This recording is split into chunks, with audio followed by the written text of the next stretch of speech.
রান্না করাটা আমার বরাবরই ভীষণ পছন্দের, আমার শখের কাজ বলা যেতে পারে।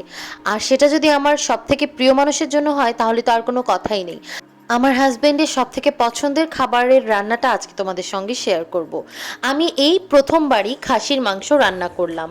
প্রথমে আমি মাংসগুলোকে ভালো করে ধুয়ে তারপর তাতে লবণ, হলুদের গুঁড়ো, মরিচের গুঁড়ো, ধনিয়ার গুঁড়ো, জিরার গুঁড়ো আর আমার নিজের বানানো একটি স্পেশাল মশলার গুঁড়ো দিয়ে দিলাম।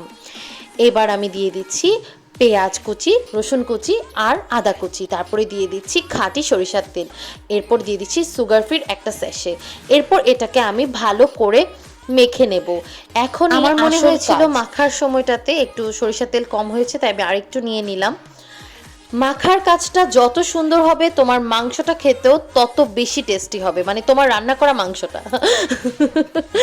তো আমি মেখে নিচ্ছি এমনভাবে যেন প্রত্যেকটা মাংসের পিসে খুব ভালো মতো মশলাগুলো লেগে যায়। এরপর এটাকে আমি ঢেকে রেখে দিচ্ছি।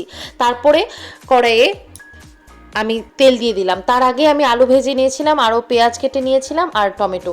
এরপর গরম তেলে আমি শুকনো লঙ্কা, তেজপাতা, এলাচি, দারচিনি দিয়ে রং পরিবর্তন হওয়া পর্যন্ত ভেজে নিয়ে পেঁয়াজ দিয়ে দিলাম। পেঁয়াজের মধ্যে সামান্য পরিমাণে লবণ আর সামান্য পরিমাণে চিনি দিলাম, এতে কালারটা ভালো আসবে।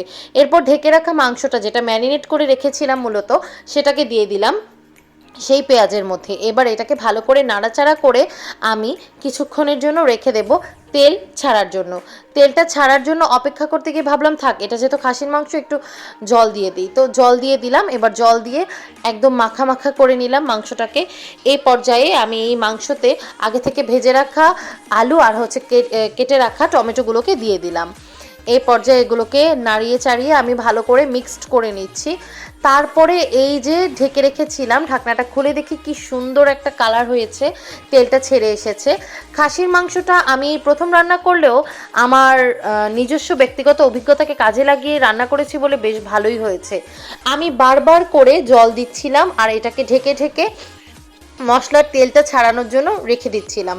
এরপর শুকিয়ে যাওয়ার পর আবার জল দিচ্ছিলাম, আবার ঢেকে ঢেকে রান্না করছিলাম। এভাবে করে এই কষানোর প্রসেসটা তোমরা যতবার করবে, যতবার জল দেবে আর ঢেকে রেখে দেবে, তেলটা ছাড়বে, আবার জল দেবে, এই প্রসেসটা যতবার করবে তোমাদের মাংসটা খেতে ঠিক ততটাই টেস্ট হবে। তারপর আমি কিছুটা পরিমাণে টমেটো সস দিয়ে দিলাম মাংসটাতে। এরপর ভালো করে নাড়াচাড়া করে মিক্সড করে নিয়ে আবার ঢেকে দিলাম। এই সময় চুলার আঁচটা একদম কম থাকবে। এই যে দেখতে পাচ্ছ কি সুন্দর তেল ছেড়েছে, জলটা টেনে নিয়েছে। তারপর আমি আবার জল দিয়ে দিচ্ছি। বললাম না, প্রসেসিংটা যত ভালো হবে মাংসটা ঠিক ততটাই টেস্টি হবে। এই কষানোর প্রসেসিংটার জন্য কিন্তু মাংসটা বেশ ভালো মতো সিদ্ধ হয়ে গেছে আর তৈরি হয়ে গেল এই লাল লাল খাসির মাংসের ঝোল। তোমাদের কেমন লাগলো জানাতে ভুলবে না।